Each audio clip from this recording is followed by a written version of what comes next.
Olá a todos, sejam bem-vindos a mais um Systems Talk.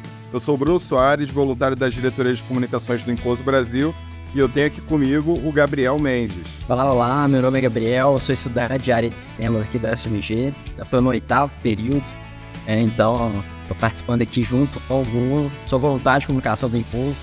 Vai ser um prazer receber nosso convidado aqui hoje. Bom, o nosso convidado, ele é engenheiro de sistemas com certificação CICEP do Incoso, engenheiro de requisitos com certificação CPRE-FL do IREB e possui certificação profissional Scrum Master 1. Ele é capitão de corveta da Marinha do Brasil, formado em engenharia elétrica pela Universidade Federal de Juiz de Fora e mestre em engenharia de sistemas pela Cranfield University do Reino Unido. Bem-vindo ao Systems Talk, Rogério Machado. Boa noite, pessoal. Prazer enorme estar aqui com vocês. Muito obrigado pelo convite. Sou fã do trabalho de vocês, acompanho o Systems Talk e espero que a gente tenha aqui um excelente bate-papo nessa noite de hoje. Excelente, Rogério. Para quem não sabe, né, o Rogério também já participou com a gente aqui do Incoso Brasil, no Incoso Brasil Conference de 2022, ano passado. Ele fez uma apresentação para a gente sobre gestão do ciclo de vida. E aí a gente teve essa ideia de puxar esse tema aqui, discorrer um pouquinho mais, de bater esse papo aqui com o Rogério. Olha, Rogério, perguntar aqui uma coisa que é uma pergunta bem frequente, inclusive na universidade, aqui junto com o pessoal de área de sistemas e estudantes, que é o primeiro contato com a engenharia de sistemas. Como que ocorreu o primeiro contato com a engenharia de sistemas, no seu caso, se foi a parte teórica, foi na parte prática mesmo, você se viu motivado a estudar mais sobre o tema, né, sobre a nossa área, e falar um pouco, né, até também com o sentido de, para quem está ouvindo a gente aqui, se for um universitário e está buscando esse contato com a parte prática também de área de sistemas, como que pode, né, buscar isso? Legal, Gabriel. Muito boa pergunta. Eu diria que o meu primeiro contato com a engenharia de sistemas, ele se deu antes de eu saber sequer o que era engenharia de sistemas. A minha primeira atividade profissional, ela se deu na área de manutenção. E ao longo dos trabalhos de manutenção, eu percebia que as nossas principais dificuldades, elas se davam não em razão da execução das tarefas em si, mas sempre de alguma coisa que deveria ter sido prontificada, deveria ter sido planejada e que não foi. Por exemplo, um mantenedor treinado que não teve o treinamento adequado, a ferramenta ideal que não foi prevista, os sobressalentes que não foram adquiridos em tempo, problemas que são derivados lá de quando o sistema ele foi adquirido, né? Quando ele foi projetado. Depois de trabalhar alguns anos com manutenção, 4 anos mais ou menos, eu passei a trabalhar com especificação de equipamentos elétricos. E aí eu comecei a produzir especificações, né, escrever requisitos, também sem saber que eu estava escrevendo requisitos, eu estava escrevendo uma especificação, né, um texto corrido, aquilo que o equipamento deveria ter. Participei de testes de comissionamento. Todas essas atividades, elas fazem parte da engenharia de sistemas, mas eu nunca tinha ouvido falar o que era engenharia de sistemas. E aí, para minha felicidade, eu acabei tendo uma oportunidade dentro do meu trabalho, né, de fazer um mestrado em engenharia de sistemas, né, pelo meu trabalho. Era um mestrado no exterior, eu achei que era uma boa oportunidade, e aí comecei a pesquisar sobre o tema, achei bacana, né, e quando eu comecei o mestrado, eu enxerguei, né, tudo aquilo que eu fazia antes, né, de uma maneira interconectada, integrada, né? E eu me apaixonei pela engenharia de sistemas, né? Achei assim uma área extremamente importante, extremamente relevante e com aplicação direta para praticamente todos os engenheiros. Acho difícil, né, que tenha algum engenheiro que nas suas atividades aí do cotidiano não aplique a engenharia de sistemas, mesmo sem saber o que é engenharia de sistemas, mesmo sem saber que está aplicando engenharia de sistemas. Excelente, Rogério, excelente. Isso até me lembrou em outros episódios, né, com o Diego, ele contou também uma história semelhante, né? O Diego ele tem a formação de engenharia naval, e aí, como engenheiro naval, você acaba tendo que conhecer diversas partes daquele sistema, então, de certa forma, você acaba já exercitando ali um pensamento sistêmico, uma visão holística, né, do sistema que você está trabalhando, mesmo sem saber que, na verdade, você já está falando ali de engenharia de sistemas, né? E aí, você, né, quando você estava aqui explicando para a gente, você falou que você estava ali já trabalhando na parte de manutenção, mas identificou coisas que tinham que ter sido pensadas lá, talvez na fase de desenvolvimento do sistema, né? De repente, a parte de apoio logístico integrado, como esse apoio logístico ia acontecer ao longo da vida útil do sistema. Falou também da parte de comissionamento, ou seja, diversas etapas, diversos momentos do ciclo de vida do sistema, né, que você já atuou. Isso eu achei bem interessante. Exato. Foi até interessante foi importante você mencionar apoio logístico integrado, né, que foi também uma disciplina que eu conheci a partir do momento que eu tive contato da engenharia, com a engenharia de sistemas, né? O que é o apoio logístico integrado? É você se preocupar, se planejar com a suportabilidade de um sistema desde o momento onde você começa a pensar naquele sistema, durante o desenvolvimento, durante a produção desse sistema, né, de modo que você adquira os elementos de suporte necessários para realizar a manutenção desse sistema. Mas não só isso, você tem que empreender ações para que esses elementos de suporte eles sejam compatíveis com o sistema, né, de modo que um influencie o outro, né? O seu sistema influencia os elementos de suporte que você precisa ter. E aqueles elementos de suporte que, por exemplo, você já tem e você não seria muito caro você adquirir outros. Isso acontece muito com infraestrutura, né? Quando a gente fala de navio, por exemplo, o meu DIC. Então, empreender ações para que os elementos de suporte também influenciem o design do meu sistema, né? É o que a gente chama de influência mútua. É um aspecto muito importante, né, da engenharia de sistemas, que promove aí uma ligação direta entre manutenção, né, o processo de manutenção, que à primeira vista o cara pode pensar que manutenção é uma coisa que eu só tenho que me preocupar quando o sistema está em atividade, né? É uma coisa que eu vou preocupar lá na frente. Mas o apoio logístico integrado, ele mostra uma ligação entre esse processo de manutenção e um processo de definição de requisitos, por exemplo, né? Eu vou influenciar o design do meu sistema, os requisitos desse sistema, com base em desafios que eu já prevejo que eu vou ter lá na frente. E outra interação, também falando de processos de ciclo de vida, né? Processos de ciclo de vida, aqueles que constam lá no handbook do INCOSE e na ISO 15288, a interação do processo de manutenção com o processo, por exemplo, de aquisição, né? Quando também prevendo dificuldades que eu vou enfrentar lá na frente, eu adquiro um pacote de sobressalentes, né? Ao longo do processo de desenvolvimento, produção, comissionamento do meu sistema. E quando você estava explicando, né, você mencionou já alguns processos de ciclo de vida, né, que inclusive constam lá no handbook do INCOSE, na ISO 15288, também que é uma referência muito utilizada, né, para engenharia de sistemas. E aí eu vou puxar um pouquinho até pro título, né, do podcast, né, desse episódio de hoje, né, que assim, apesar de encontrar o termo, né, gestão do ciclo de vida em muitos lugares, eu sinto que a definição do que isso de fato significa pode ser um pouquinho ampla e às vezes um pouco imprecisa. Então, eu queria te pedir, né, para explicar para a nossa audiência o seu entendimento quanto à gestão do ciclo de vida de sistemas, já pegando esse gancho aí que você falou para a gente um pouquinho sobre apoio logístico integrado, a relação entre processos e tal.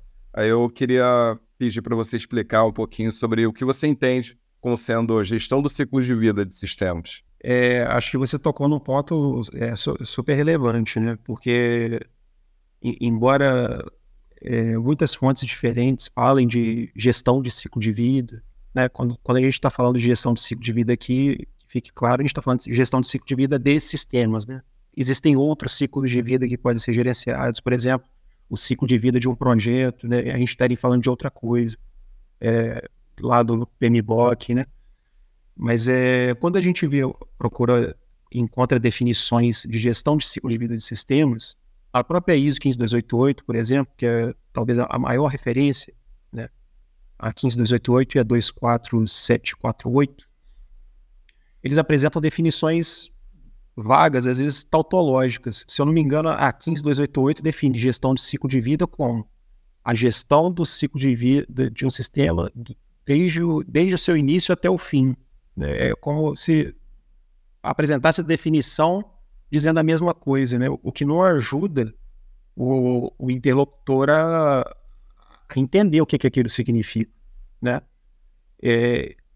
O meu entendimento particular de gestão de ciclo de vida, e para chegar nele eu preciso falar primeiro de ciclo de vida, né? Ciclo de vida, sim,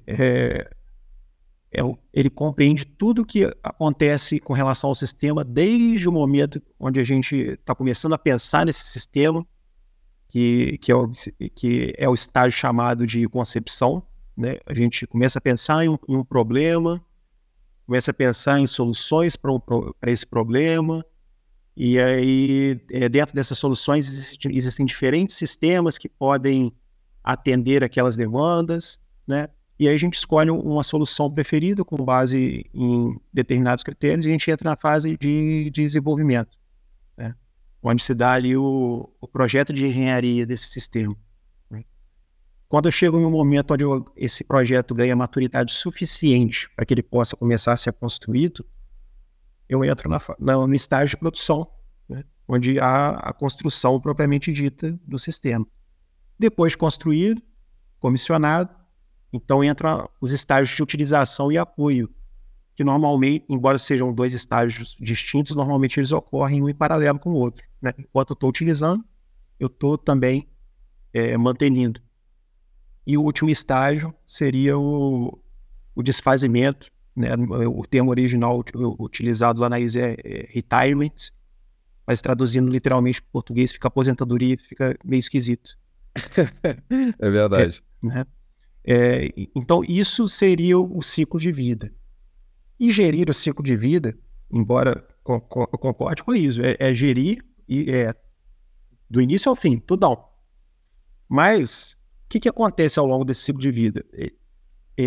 São executados todos aqueles processos que estão lá delineados na própria ISO 15288, são os processos de ciclo de vida, tem lá os processos de acordos, né, que tratam de aquisição e de fornecimento, tem os processos técnicos, que tratam das ações técnicas que são executadas para realizar um sistema, né, definir requisitos, desenvolver, integrar, testar, validar, produzir, os processos que lidam com a própria manutenção, que a gente já comentou, com a operação, né, e com o descarte dos meios.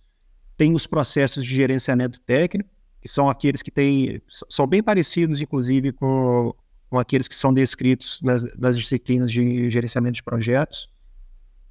E tem também os processos organizacionais habilitadores de projeto, que lidam com o preparo de uma organização, né, de uma instituição, para lidar com todo ou parte do ciclo de vida desse sistema, né?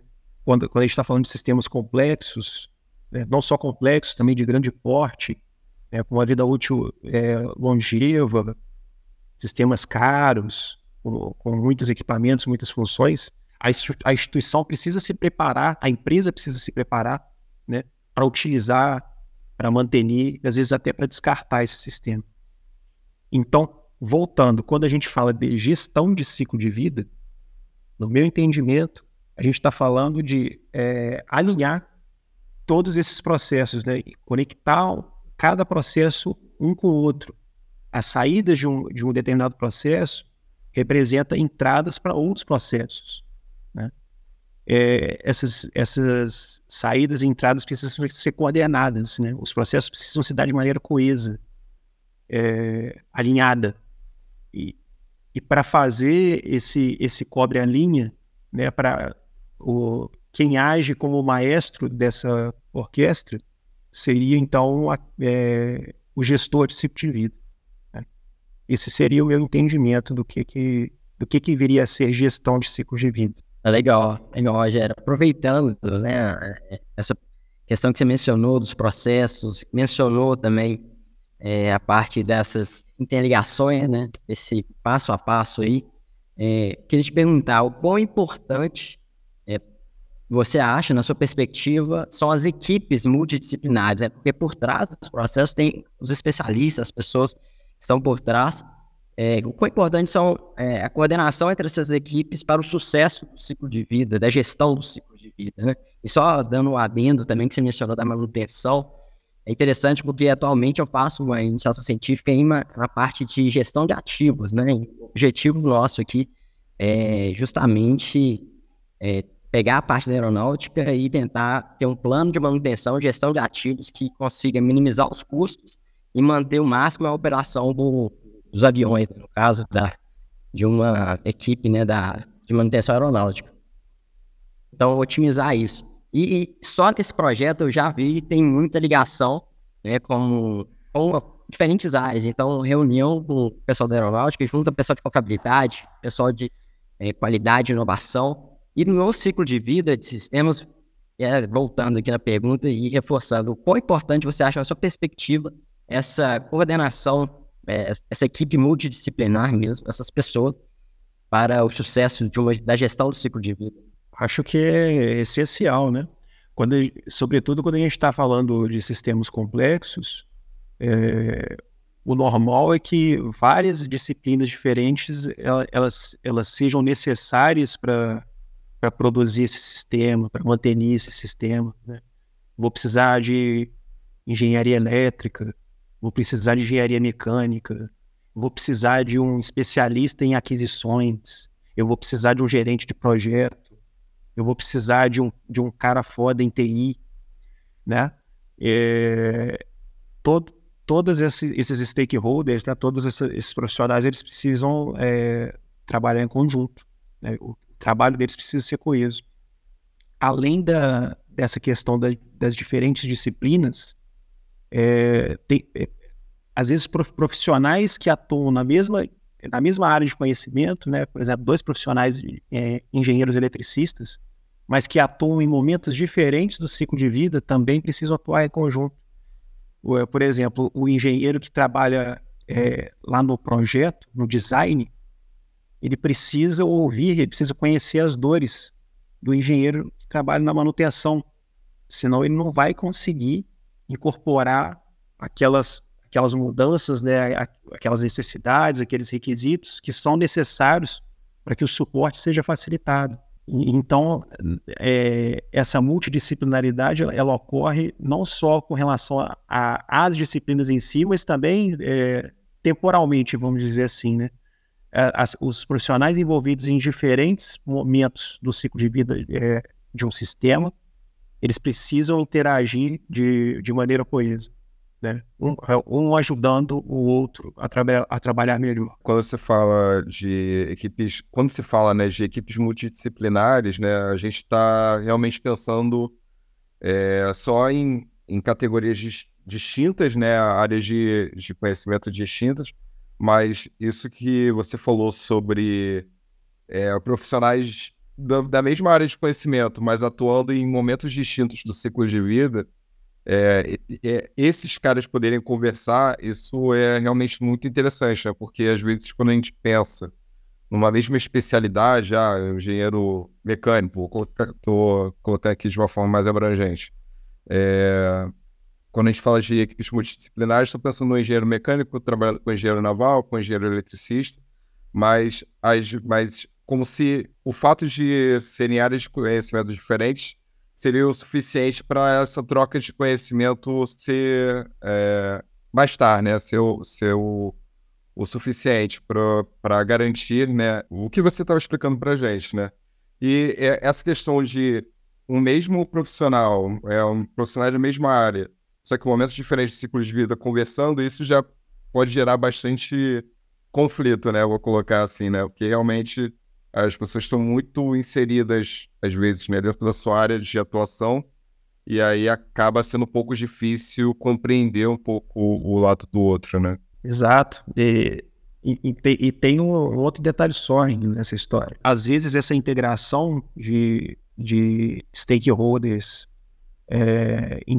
que atuam em diferentes momentos do ciclo de vida de um sistema, ela não é trivial, porque os interesses são distintos. Um exemplo, um profissional que é responsável pela compra de um sistema, né, pela aquisição de um sistema, ele está preocupado com o custo, né, de obtenção, o custo de face. Ele pode estar disposto a fazer concessões para pagar mais barato. E talvez a manutenção não seja problema dele, não é ele que vai ter que operar, não é ele que vai ter que manter. Já o mantenedor, o interesse dele é outro. Ele quer um sistema que é fácil de manter, né? E se tiver que ser um sistema mais caro para isso, para ter uma manutenção mais fácil, ele topa, né? Ainda mais se não for ele que vai ter que arcar com o custo da compra do sistema. Então, é um exemplo de interesses opostos, né? Que tem que, de alguma forma, serem alinhados, conjugados para que a coisa dê certo.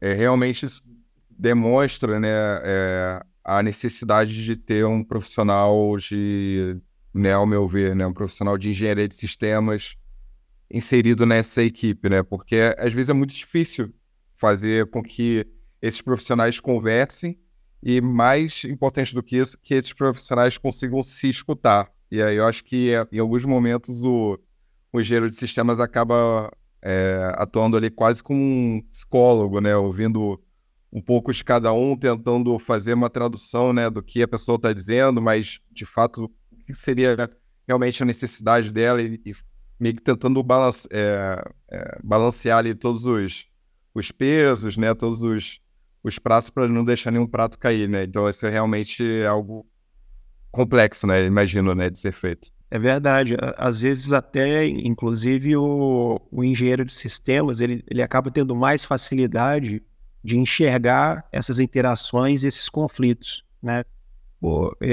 Mais facilidade em razão de estar mais acostumado, mais voltado para pensar sistemicamente, né? Nas interações entre os diversos elementos. Esses elementos podem ser as pessoas de uma organização. Não necessariamente apenas o engenheiro de sistemas vai ter essa visão. Qualquer pessoa pode ter uma visão sistêmica e identificar esse tipo de problemas.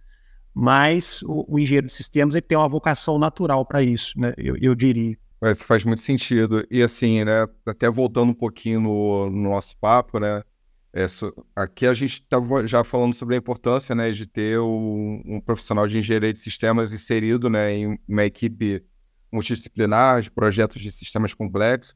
E ali no início do podcast, né, até o Gabriel falou, né, o Gabriel é estudante de engenharia de sistemas. Você teve a oportunidade de fazer um mestrado, né, em engenharia de sistemas, e eu, por outro lado, sou engenheiro mecânico e fui estudando por conta própria, fiz a prova de certificação do INCOSE e tirei minha certificação.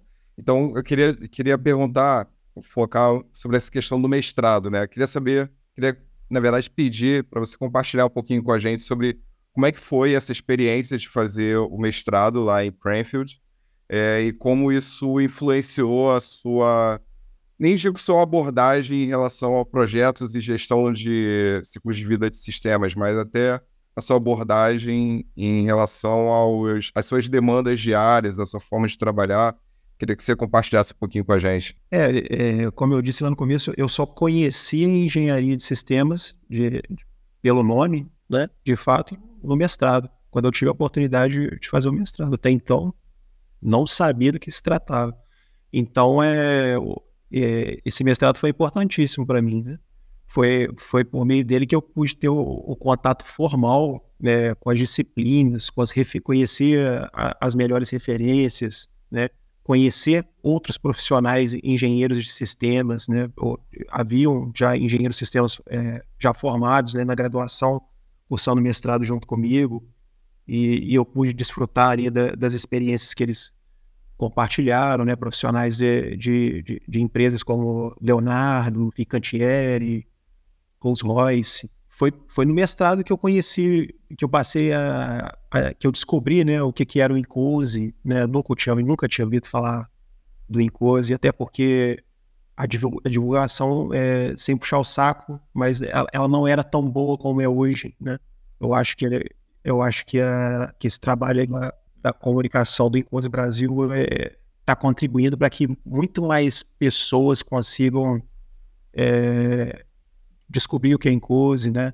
Saber descobrir sobre engenharia de sistemas, né? Saber o que é engenharia de sistemas. Hoje em dia a gente fala em engenharia de sistemas, o pessoal já não fica assim tão nas nuvens quanto ficava antigamente, né? Antigamente, 5 anos atrás, né? Ninguém sabia o que era engenharia de sistemas.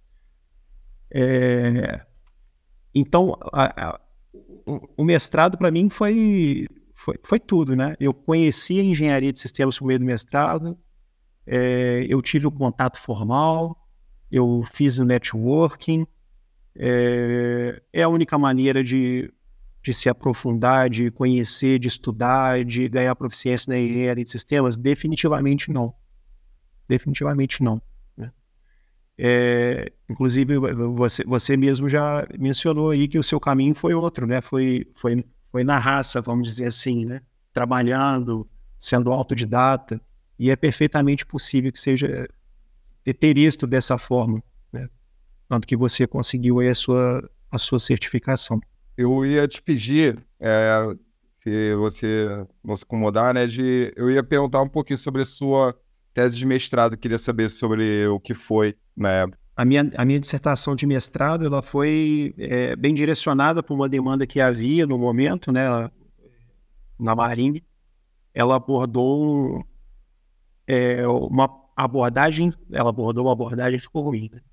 Mas tratava-se de uma abordagem sistêmica com relação ao contrato baseado em performance para manutenção de navios de guerra, né? E nessa dissertação eu fiz algumas modelagens, né? E com base nessas modelagens eu consegui identificar conexões, relações, propriedades emergentes nas relações entre contratante, contratada, e outros stakeholders, né, nesse contexto de um contrato, da execução de um contrato de manutenção baseado em performance. Bom, isso é muito interessante porque parece conversar um pouco com o que a gente estava mencionando antes, na verdade com o que você mencionou antes sobre a questão do conflito de interesses, né? Porque acho que um contrato baseado em performance talvez seja uma saída não sei, né? Uma alternativa para lidar com alguns conflitos de interesses, imagino, né? Contratuais que possam surgir em relação à manutenção do sistema posteriormente. Não sei se eu estou falando besteira ou não, mas fiquei com essa impressão. Pelo contrário, você tocou no ponto aí mais importante, né? Que é a razão de ser, né? É a razão pela qual se pensa em contratos baseados em performance como uma alternativa à abordagem tradicional. Por exemplo, numa abordagem tradicional de um contrato de manutenção, vamos supor que o mantenedor ele lucra, né, quando o seu equipamento quebra e ele vai, conserta o seu equipamento e te entrega de volta, né? Ou seja, quanto mais o seu equipamento quebra, mais ele tem a oportunidade de consertá-lo e mais ele vai lucrar. Você acha que ele tem ali algum incentivo em fazer com que o seu equipamento deixe de quebrar? Não tem, né? É o contrário, ele vai lucrar mais quanto mais o seu equipamento quebrar. Já no contrato baseado em performance, você consegue fazer esse tipo de alinhamento.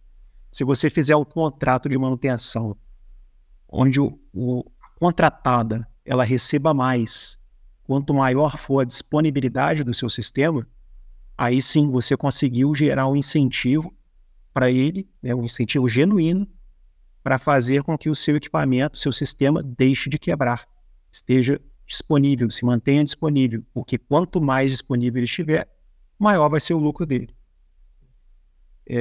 Essa que é a mágica, né, da contratação baseada em performance. De novo, né, a questão da manutenção, eu acho que é muito importante, igual a questão dos conflitos, né? Aqui, no caso, no meu projeto de iniciação científica, né, eu tive contato com o pessoal da Embraer. Lá eles, foi o pessoal, né, da inovação, o pessoal da confiabilidade, o pessoal custo. E aí também, questão do meu projeto especificamente, tem um conflito ali que a gente até trabalha em uma otimização multi-objetivo, é de tentar diminuir o custo, aumentando a confiabilidade. Só que tem as parcerias, né? A manutenção da Embraer, não sei como que eles fazem lá atualmente, mas igual você mencionou aí, quem vai fazer a manutenção tem o sistema lá. E eles querem, né, fazer manutenção, eles têm esse objetivo. E se a Embraer não precisar mais de terceirizar sua manutenção em algum setor, alguma parte, né?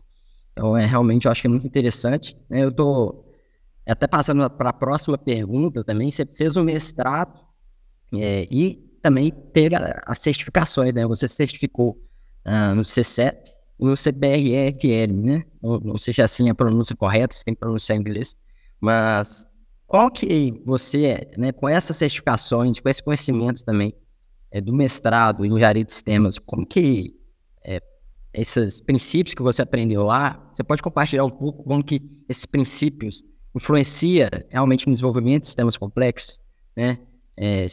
Por que é de fato muito importante? Porque aqui na universidade, inclusive, a gente vê que áreas diferentes têm contato com engenharia de sistemas, sempre. Então, outras engenharias sempre vêm para engenharia de sistemas porque tem algum problema que tem uma integração.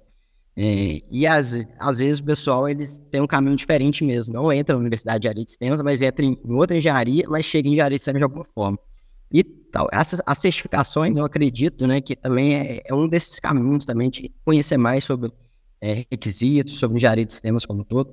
Como que essas certificações, como o conhecimento nesses princípios de engenharia de sistemas, de engenharia de requisitos, influencia no desenvolvimento de sistemas complexos, na sua visão? Eu acho que as certificações são super importantes, né? Primeiro, qual que é a função da certificação, né? É demonstrar de alguma forma, né, para quem não te conhece, vamos dizer assim, que você já passou por algum crivo, né? Você quer dizer que você já fez uma prova, né? Conseguiu ali a pontuação no mínimo. Não é um leigo naquele assunto. Acho que a gente pode concluir isso com elevado grau de certeza. A certificação CEP do INCOSE, ela é baseada no handbook do INCOSE, né? Que por sua vez é baseado na ISO 15288, trata de processos de ciclo de vida. Então, o profissional, para obter esse tipo de certificação, ele vai ter que obter uma visão holística, né, integrada de todo o ciclo de vida de sistemas, de todos os processos, né, das atividades críticas que têm que ser executadas ali em cada um desses processos, da inter-relação entre essas atividades, né. Ele vai ganhar, então, consequentemente, ao estudar para fazer essa certificação, ao concluir essa certificação, ele com certeza ele vai ganhar essa habilidade, né, de vislumbrar de maneira holística, integrada, todo o ciclo de vida de um sistema. Além de ganhar vocabulário também, né, o vocabulário próprio da engenharia de sistemas, as definições, né, é muito importante, né, que todo mundo fale a mesma língua, né. É inclusive um problema da própria engenharia de sistemas. Às vezes diferentes termos significam a mesma coisa, ou às vezes o mesmo termo a gente consulta diferentes referências e tem definições distintas, né? E com relação à certificação do IREB, CPRFN, ela já é uma certificação voltada, né, concentrada ali na parte de engenharia de requisitos, né? Ela trata tanto da elicitação de requisitos, né, de como extrair necessidades dos stakeholders, da elaboração de requisitos, como transformar essas necessidades em requisitos, né? Uma coisa é a gente falar em linguagem coloquial, aquilo que eu preciso, né? Outra coisa é transformar isso em requisito, que seja uma coisa inequívoca, né? Necessária, completa, não ambígua. trata de gerenciamento dos requisitos, né? Como que eu faço o controle de versões, que atributos que eu tenho que associar a cada um desses requisitos, como eu garanto a rastreabilidade desses requisitos, né? Eu fiz uma especificação, mas daqui a um mês eu não estou trabalhando mais nessa especificação, vai assumir um outro cara. É importante ele saber de onde que esses requisitos vieram, né? Eventualmente pode ter alguma mudança. Qual é o impacto da mudança de um dos requisitos nos demais requisitos? Então, o foco já dessa certificação CPRFN é mais, né, totalmente, eu diria, na engenharia de requisitos. Então, a CICEP é uma visão holística, ampla, e a CPRFN concentrada na engenharia de requisitos. É muito interessante até perguntar agora como um pouco mais, né, sobre a questão da engenharia de requisitos. A gente teve um papo aqui na segunda temporada com o Rafael Prado, que eu sei que você conhece também. Foi um papo bem legal sobre engenharia de requisitos. E aí eu queria até pegar essa carona, né, e pedir para você compartilhar, se você lembrar, né, obviamente, de exemplos em que a engenharia de requisitos ela desempenhou um papel crucial para garantir que os sistemas, né, que estão sendo desenvolvidos, eles atendam às necessidades e às expectativas dos usuários finais. Porque, né, quando você explicou um pouquinho para a gente sobre a questão do ciclo de vida, a gente tem a fase de concepção, a fase de concepção, né, a gente tem ali o levantamento de necessidades e requisitos das partes interessadas, né, ali entre a concepção e o desenvolvimento, mas às vezes, né, pode levar um tempo entre esse momento de fazer o levantamento das necessidades das partes interessadas até, de fato, começar a desenvolver ou produzir o sistema de interesse. E acredito que, às vezes, nesse meio tempo, acabam surgindo tantas outras demandas de tantas outras partes interessadas que, às vezes, as necessidades do usuário podem acabar se perdendo ali se a gente não tiver essa rastreabilidade. Aí, por isso que eu queria te pedir, se você puder, né, compartilhar com a gente algum exemplo que você já tenha presenciado, não precisa ser nada muito específico, mas sobre como a engenharia de requisitos ela desempenhou esse papel crucial para garantir que o sistema que está sendo desenvolvido está de acordo com as necessidades e as expectativas do usuário que pensou isso lá no início. Existem determinadas características que todo requisito precisa ter, né? Ao contrário da linguagem coloquial, o requisito ele precisa obedecer determinadas regrinhas. Existem diversas referências, né? Cada uma estabelece um conjunto de regrinhas. Eu gosto muito das regrinhas estabelecidas pela ISO 29148, que estabelece que cada requisito tem que ser, por exemplo, não sei se eu vou lembrar de citar todas as características, ele tem que ser correto. E o que é o correto? Ser uma tradução fidedigna da necessidade que originou esse requisito, né? Se eu ao pegar uma necessidade, eu escrever um requisito e traduzi-lo de forma incorreta, eu já pequei, né? Eu já vou direcionar a solução para um lugar diferente de onde o stakeholder que apresentou a necessidade queria. Requisito precisa ser necessário. Por que ele precisa ser necessário? Porque requisito tem custo, né? Primeira coisa, se eu adiciono uma característica, né, uma qualidade, uma função no meu sistema desnecessária, eu vou ter custo sendo despendido sem agregar valor. Pior, tá? Se eu adiciono uma funcionalidade, uma característica que eu não preciso, eu posso acabar adicionando complexidade no meu sistema, uma complexidade desnecessária que vai dificultar a execução de outros requisitos, vai dificultar a minha manutenção, vai dificultar o meu descarte, a minha operação, né? Então, é extremamente necessário que se evite requisitos desnecessários, né, permeando ali o conjunto de requisitos de um sistema. Tem outra característica que é bem relevante, né? O requisito precisa ser evidenciável. Quando eu escrevo o requisito, eu preciso ser capaz de demonstrar que ele foi ou não atendido, né? Senão ele acaba sendo inútil para mim. Se eu não consigo evidenciar o atendimento desse requisito, se não é possível evidenciar, eu não consigo saber se ele foi atendido ou não, né? É indiferente. O requisito tem que ser completo, né? Ele não pode deixar alguma característica importante de fora, alguma condição, né? Alguma medida. E tem várias outras características, né, nessa lista de regrinhas lá da ISO 29448, e é muito importante que todas elas sejam seguidas para que sejam evitados problemas ao longo do ciclo de vida do sistema. Tem uma outra regrinha, acabei de lembrar, que estava esquecendo, que é muito importante, com relação à ambiguidade, né? Às vezes a gente escreve um requisito e, ao olhar para ele, né, o próprio redator, ao olhar para o requisito, a gente acha que, pô, tá brilhante. Esse requisito aqui, ele só pode ser entendido dessa forma. Tem certeza que ninguém vai entender de nenhuma outra forma. Mas quando a gente escreve, a gente está escrevendo, né, dentro do nosso contexto. E às vezes, quando um outro interlocutor com outro contexto lê aquilo que a gente escreve, a interpretação é completamente distinta. Sendo que, de modo que é importantíssimo que haja uma revisão por um terceiro, né, de qualquer requisito que a gente escreva, para evitar esse tipo de problema. E é um problema que gera muitas consequências.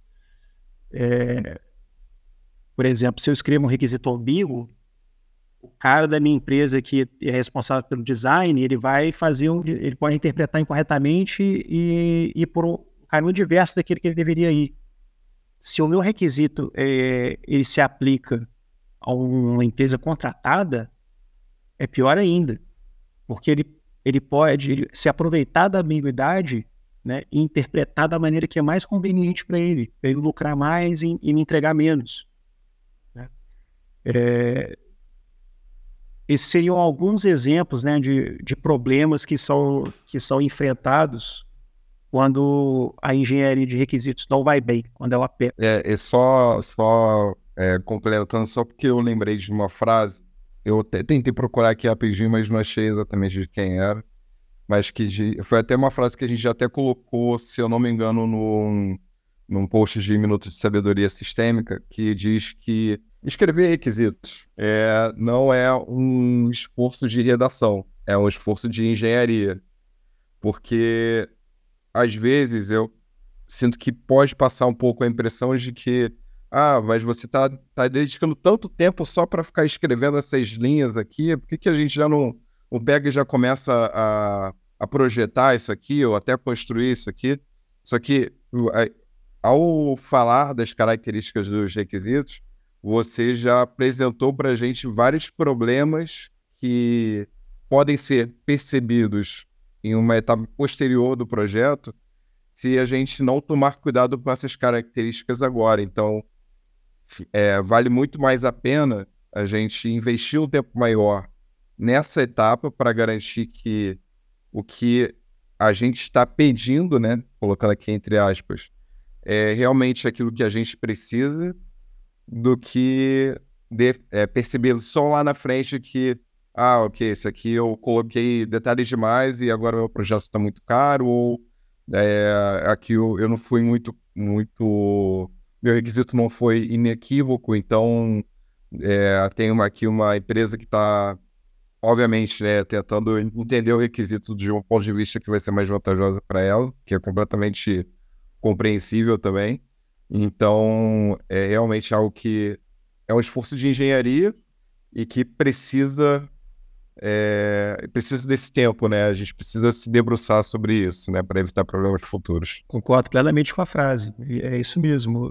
Escrever requisitos, né, não é um esforço meramente de língua portuguesa, no nosso caso. Não é escrever bem em português, não é apenas isso. Embora também seja importante, né? Mas tem que tomar todos os cuidados, obedecendo, procurando fazer com que o requisito obedeça todas aquelas características que mencionei, né, para que os problemas sejam evitados. Uma frase eu costumo dizer que nós matamos e morremos com base naquilo que escrevemos, né? Inclusive, no contexto das Forças Armadas, isso pode ser até interpretado literalmente. Sei. É muito importante, né, como você mesmo falou, Bruno, a gente, às vezes, dedicar um pouco mais de HH, um pouco mais de cuidado, um pouco mais de recursos em fazer um conjunto de requisitos bem elaborados, né? Porque isso vai mitigar uma série de outros problemas, tá? Com consequências, às vezes, catastróficas lá na frente, né? Onerosas, de difícil solução. E é muito mais fácil a gente trabalhar, a gente fazer mudanças, né, quando a gente está trabalhando no papel, na tela do computador, do que fazer essas mudanças depois que o sistema já está realizado. Não, é só porque eu lembrei de um gráfico que tem no manual do Enclose, que ele faz uma relação entre o comprometimento de custo no ciclo de vida, ao longo das fases do ciclo de vida, e o quanto já foi... E o custo de ciclo de vida, eu acho que é isso, né? O custo que já foi gasto e o comprometido, né? Exatamente, Gabriel. E aí ele mostra ali, né, que nas fases iniciais do ciclo de vida, você tem... A maior parte do seu custo ele é comprometido, mas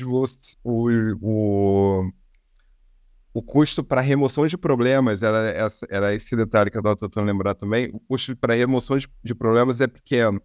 Só que, porque enquanto eu estou escrevendo os requisitos, o custo de remoção de problemas é o tempo, basicamente, né, o tempo que eu vou gastar ali para... não, peraí, esse requisito eu preciso corrigir aqui, então é o meu HH que eu vou investir ali. Agora, se o problema desse requisito é percebido só na fase de produção, enquanto o sistema já está sendo construído, então o custo para consertar isso vai ser bem maior do que o custo que eu vou ter para remover esse problema se eu tivesse dedicado um pouquinho mais de atenção, um pouquinho mais de tempo nessa etapa inicial do problema, né? E esse custo para remoção do problema vai crescendo exponencialmente ao longo do ciclo de vida.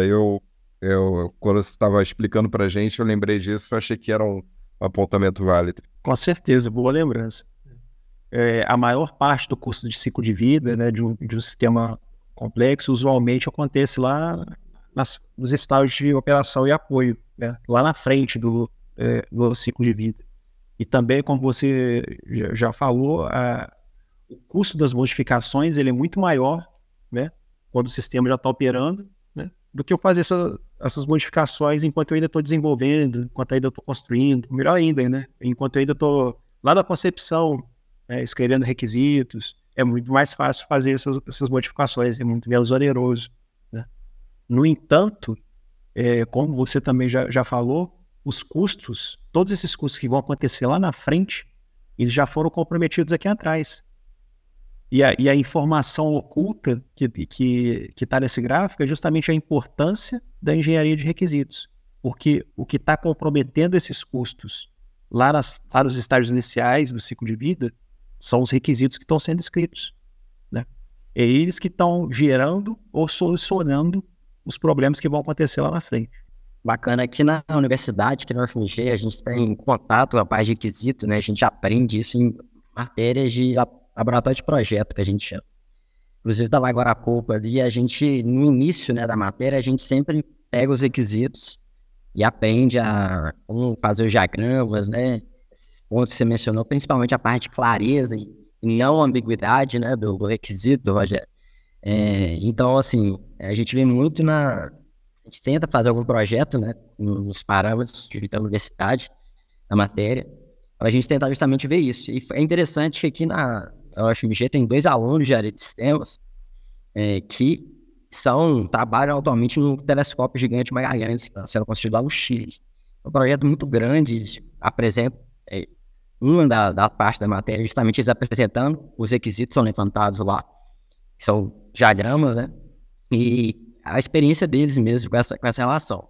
E puxando, né? Eu acredito que os professores também reforçam bastante que a parte de engenharia de requisitos ela é muito importante, ela tem uma relação muito forte com a engenharia de sistemas. Assim, acho que a engenharia de sistemas pensa muito na parte de requisito porque realmente ela é muito importante no ciclo de vida como um todo, né? Pensando nisso também, como que você enxerga a engenharia de sistemas? Você mencionou que, não necessariamente o engenheiro de sistemas, mas a pessoa que está por trás da gestão do ciclo de vida, você mencionou no início que é o maestro, que é aquela pessoa que vai preocupar com as entradas e saídas, com as interconexões entre as partes do ciclo de vida e tudo mais. Como você acha, a primeira pergunta, você acha que essa pessoa, né, fazendo essa relação de engenharia de sistemas, gestão do ciclo de vida, esse maestro, essa pessoa que está por trás, você acha que a engenharia de sistemas é a pessoa realmente ideal para estar por trás desse projeto, né, de parte de requisito, da parte maestrar mesmo todo esse ciclo de vida? E segundo ponto, trazendo, né, eu acho que essa parte de maestrar também está relacionada com o gerenciamento de risco e tomada de decisão durante, né, o processo, durante o ciclo de vida. Como que você vê, né, essa parte de gerenciamento de risco e tomada de decisão durante o ciclo de vida em sistemas complexos, né? Tendo em vista a natureza crítica desses sistemas, né? Que algumas áreas são críticas. Eu acredito que a área militar é uma área muito crítica, acredito que a área de energia é uma área crítica, né? Assim, pela parte que a gente vê muito aqui na universidade, são áreas críticas. E como que você vê, então, essa parte de gerenciamento de risco, tomada de decisão nessas áreas críticas, né? Então, é um pouco da sua percepção sobre isso. Vou tentar responder a sua pergunta, Gabriel. Sem dúvida, tenho convicção que o engenheiro de sistemas é a pessoa, é o profissional ideal para estar nessa posição de gestor de ciclo de vida. Talvez a engenharia de sistemas não seja a única competência necessária. Gestão de projetos vai ser útil, com certeza, né? Até características pessoais, né, do perfil da pessoa. A pessoa vai ter que lidar com uma diversidade enorme de stakeholders com interesses distintos, conforme a gente já comentou. Então, a pessoa tem que ter um perfil conciliador, né? Com certeza, aí existem uma série de características que são necessárias para um bom gestor de ciclo de vida, mas a mais importante, eu não tenho dúvida, é a engenharia de sistemas, né? Que é o cara que vai ter essa visão do todo, né? Que vai entender melhor as relações entre todos esses processos, entre todos os elementos, todas as partes interessadas. Você mencionou a questão do risco. Vou tentar dar exemplos aqui de como que o processo de gestão de riscos tem interação com outros processos de ciclo de vida, né? Como que a engenharia de sistemas é importante, né, nessa seara, nesse contexto da gestão de riscos, que inclusive é um dos processos de ciclo de vida. Quando a gente está fazendo análise de risco, a gente está identificando o risco, é importante a gente considerar uma diversidade de processos, de momentos de ciclo de vida, né? Ainda que eu esteja lá na concepção, fazendo a aquisição do sistema, eu tenho que identificar os riscos relacionados à manutenção. Eu tenho que identificar riscos relacionados à integração. Será que esse sistema ele tem que integrar com algum outro? Será que tem risco dessa integração não acontecer? Será que tem risco do sistema com o qual eu tenho que integrar? Ele vai ser descomissionado e substituído por outro? E aí, se isso acontecer, o que eu faço, né? Então, quando eu vou identificar riscos, eu estou pensando em todos os outros processos de ciclo de vida também. Não só quando eu estou identificando riscos. Às vezes, a mitigação desse risco identificado, ela se dá na execução de um dos outros processos de ciclo de vida. Um exemplo, a mitigação de um problema de manutenção pode ser, a ação mitigadora pode ser uma alteração na rotina de manutenção. Eu posso ter que diminuir o intervalo entre manutenções se o equipamento está quebrado com frequência, né? É uma interação do processo de gestão de riscos com o processo de manutenção. Ou às vezes a mitigação é eu mudar um requisito. Então aí já é uma interação do processo de gestão de riscos com o projeto de definição, o processo de definição de requisitos. mais um exemplo de como que está tudo interligado, né? O gestor de ciclo de vida precisa ter essa percepção. Nesse caso, ao se fazer o trabalho de levantamento de riscos, ele precisa alertar lá o gestor de riscos, você vai ter que envolver esse cara, o cara lá da manutenção, o operador tem que estar aqui, tem que colher o feedback dele, né? Conversa lá com o cara dos requisitos. O gestor de requisitos, ele não tem que fazer tudo, mas ele tem que saber quem faz, ele tem que conhecer, né?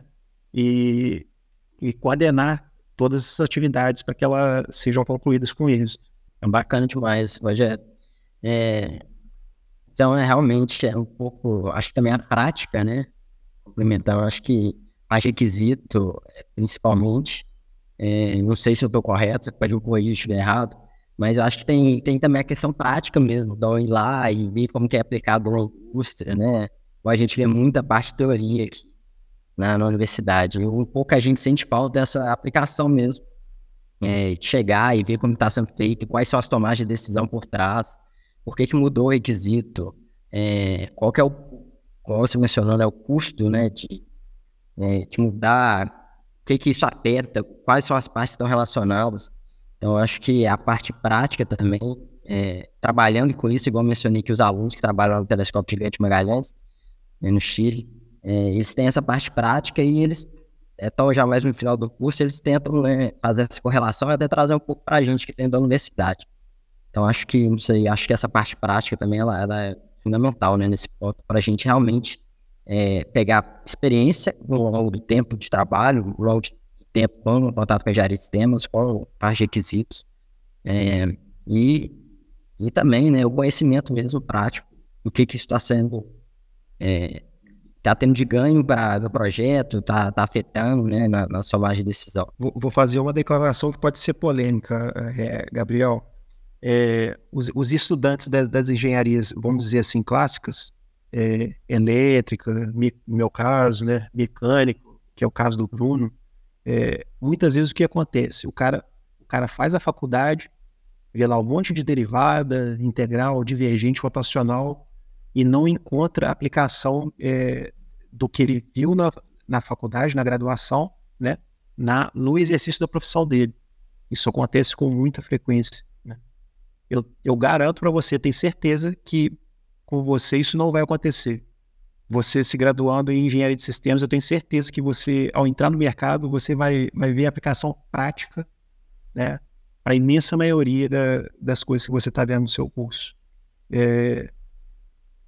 Não é uma crítica às outras engenharias, não é isso, mas eu vejo uma aderência muito mais imediata, né, muito mais abrangente da engenharia de sistemas com as demandas do mercado, né, com as disciplinas que são ensinadas nas engenharias clássicas.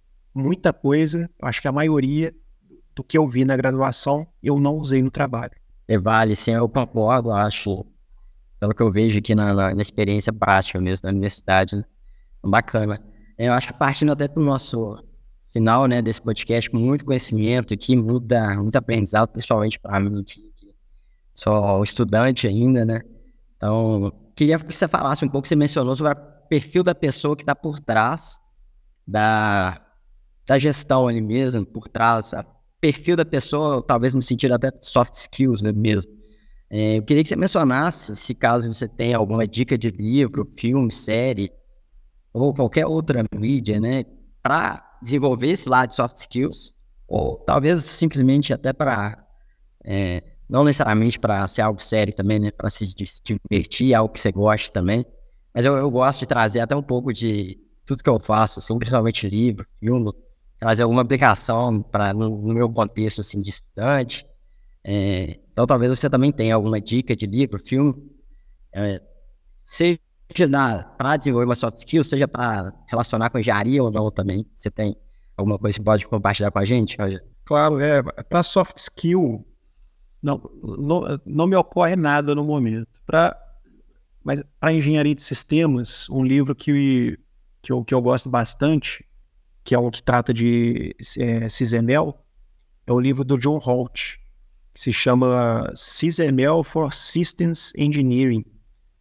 É um livro interessante porque ele ensina a usar vou falar SysML, SysML dá muito trabalho.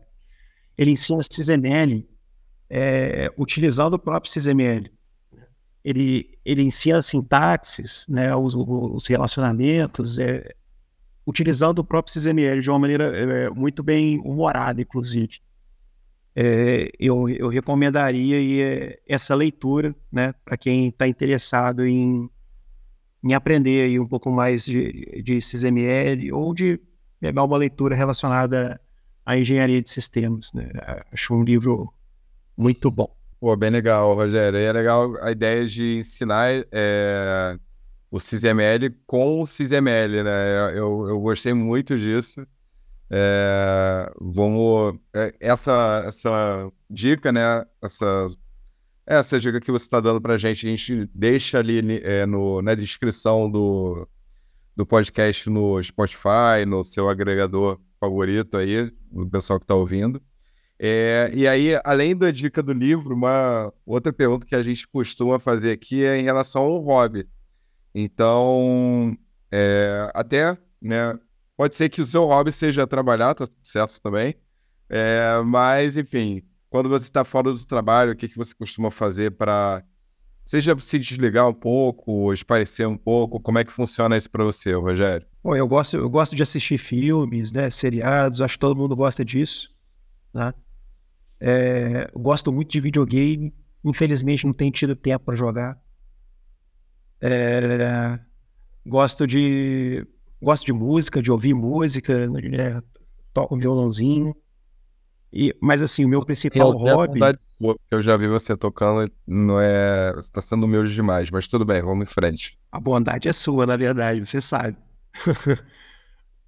Mas o meu principal hobby seriam os esportes de raquete, né? Tênis, beach tênis, eu sou fanático, né?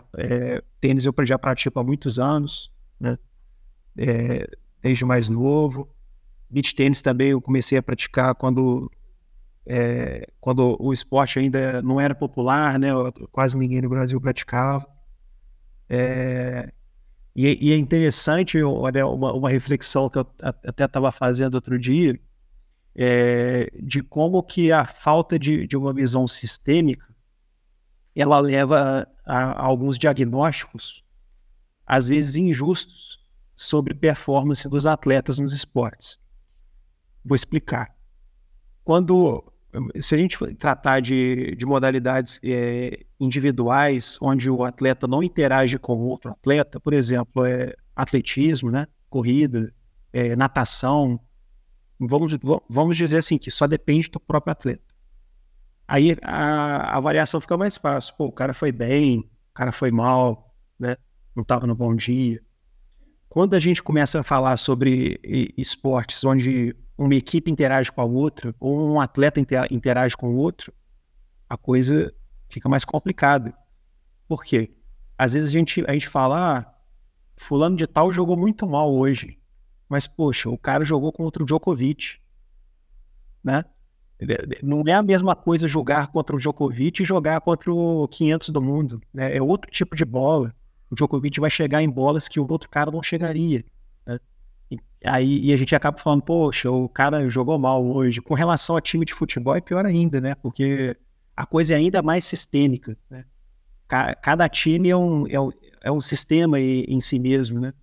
Às vezes a gente fala que um jogador tá mal porque não apareceu no jogo, mas será que os outros jogadores que deveriam dar o suporte para ele conseguiram dar esse suporte? Será que o outro time não conseguiu adotar ali uma linha de ação que neutralizou esse jogador? Enfim, né? Só para tentar colocar no contexto aqui da engenharia de sistemas. Não, eu adorei isso, assim. Eu lembrei de também foi uma postagem que a gente fez no Minuto de Sabedoria Sistêmica. Eu não vou lembrar, assim, exatamente, né, o que estava escrito, mas a ideia era basicamente a seguinte, dizendo que uma pessoa ela não deve impor a sua vontade a um sistema, né? A pessoa ela deve ouvir o sistema, entender o que o sistema tem a dizer e juntar essa percepção que ela teve do sistema com as ideias dela para potencializar o sistema. Foi mais ou menos essa a ideia da frase que a gente postou há algum tempo atrás. E aí, quando a gente postou, um amigo meu, Lucas Varela, inclusive um abraço, Lucas, que ouve aqui o podcast, ele veio comentar comigo que o técnico do time dele tinha que ler aquilo, porque o técnico do time dele tinha, segundo ele, né, tinha umas ideias muito rígidas e ele queria implementar aquelas ideias de qualquer jeito naquele time sem entender a natureza do time, dos elementos daquele sistema, né, e das características emergentes que surgem, né, dessas relações entre os jogadores e tal. Então eu adorei essa reflexão que você trouxe pra gente. Com isso, né, nós vamos chegando ao final aqui de mais um episódio. Rogério, queria te agradecer demais por você ter topado participar com a gente. Foi ótimo bater esse papo com você, meu amigo. Prazer foi meu. Mais uma vez, muito obrigado pelo convite. Adorei participar. Espero aí que os senhores também tenham gostado aí do bate-papo. Para mim foi ótimo. E é isso. Desejo aí continuado sucesso pro Systems Talks. Foi excelente, Rogério. Agradeço também, Gabriel. Valeu por formar essa dupla aí de bancada hoje. Foi excelente, meu amigo. Muito obrigado a todos os ouvintes. Muito obrigado, Rogério, Bruno, Impose, pela oportunidade. Espero participar demais também aqui, né, com você, Bruno. E vai ser legal aí. Quem não segue ainda o podcast aí, Impulse, né? Segue aí pra gente e acompanha o Impulse nas outras redes sociais também.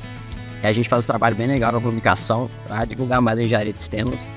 E eu só queria mencionar o voto que o hobby aqui, eu acho que meu hobby é gravar podcast. Eu gosto de comunicação, eu gosto de estar nas câmeras, nos microfones.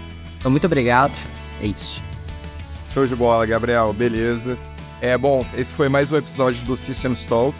Né, como o Gabriel falou, acompanhe as nossas atividades no LinkedIn, nas outras redes sociais, para estar sempre atualizado. Muito obrigado e até a próxima.